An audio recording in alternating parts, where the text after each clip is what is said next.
आपके पाले या पाल्या वर्तमान सत्र 22-23 में किसी सरकारी या मान्यता प्राप्त स्कूल में कक्षा 5 में पढ़ रहे हैं, तो आप नवोदय विद्यालय में कक्षा 6वीं के चयन परीक्षा में भाग लेने के लिए आवेदन कर सकते हैं।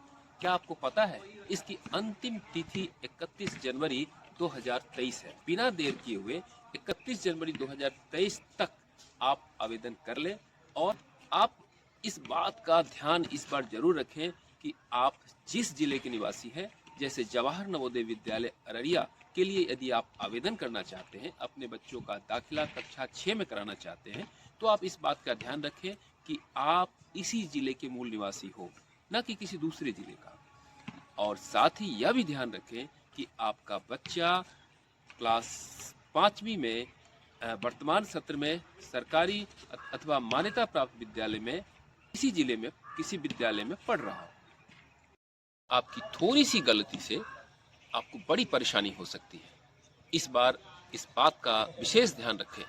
यदि आपके बच्चे का सिलेक्शन हो भी जाता है तो भी आप एडमिशन नहीं ले पाएंगे।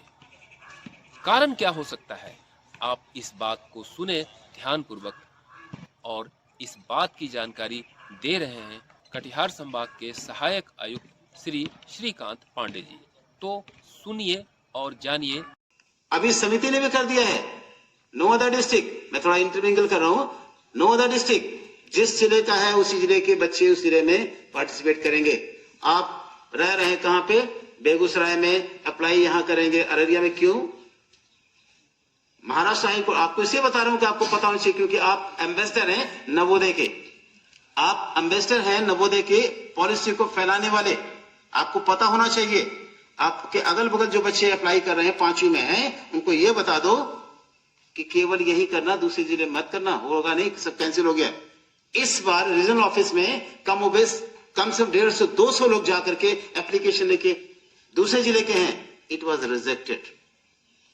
साहब हमारा बच्चा तो 3 महीने 4 महीने कोचिंग पढ़ा, ट्यूशन पढ़ा, हमने तो 1 लाख रुपए खर्च किए। हमने कहा था खर्चने के लिए, मेरे डीसी ने भी, और चूंकि मेरे क्लस्टर का जिसके क्लस्टर के थे जो वहां थे, कम से कम 10 दिन तो मैं और डीसी साहब थे, 4-5 दिन अकेले थे। सारी भीड़ आई, मैंने बता दिया कि पहले तो आंख बंद कर लिया हमारे प्रिंसिपल साहब लोगों ने, आया ठीक है बच्चा है किसी जिले का, कोई बात नहीं, ले लिया, लेकिन अब नहीं। हाई कोर्ट ने कह दिया है this makes the imbalance of the reservation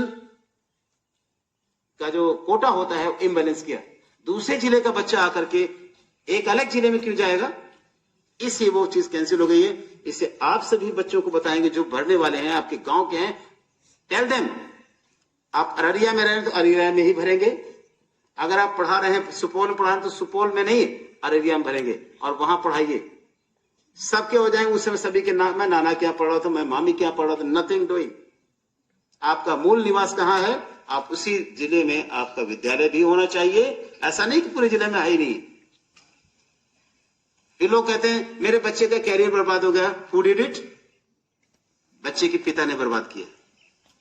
form भराने जाते हैं वहां पे साइबर कैफे पे, उसने किया है जनरल के बजाय डाल दिया एससी, क्योंकि पता है उससे कोटे में आ जाएगा। मेरिट तो लिखी, नंबर आएंगे, कोटे में आएगा एससी में, सर्टिफिकेट एससी दे नहीं सकते। तो बहुत सारी चीजें ऐसी होती है, इग्नोरेंस। माँ बाप को नहीं पता है, साइबर कैफे वाला इंग्लिश में कर रहा, फॉर्म भर दिया और आप खुश हो गए, लिस्ट में आ गया, आप और खुश हो गए, अगल बगल मिठाई बांट दी, पर जब सर्टिफिकेट नहीं दे पाया तो एडमिशन नहीं हुआ। और ये आगे कंटिन्यू होगा। की पॉलिसी को आपको बता रहा हूं, you are the ambassador to propagate this policy, correct thing into society.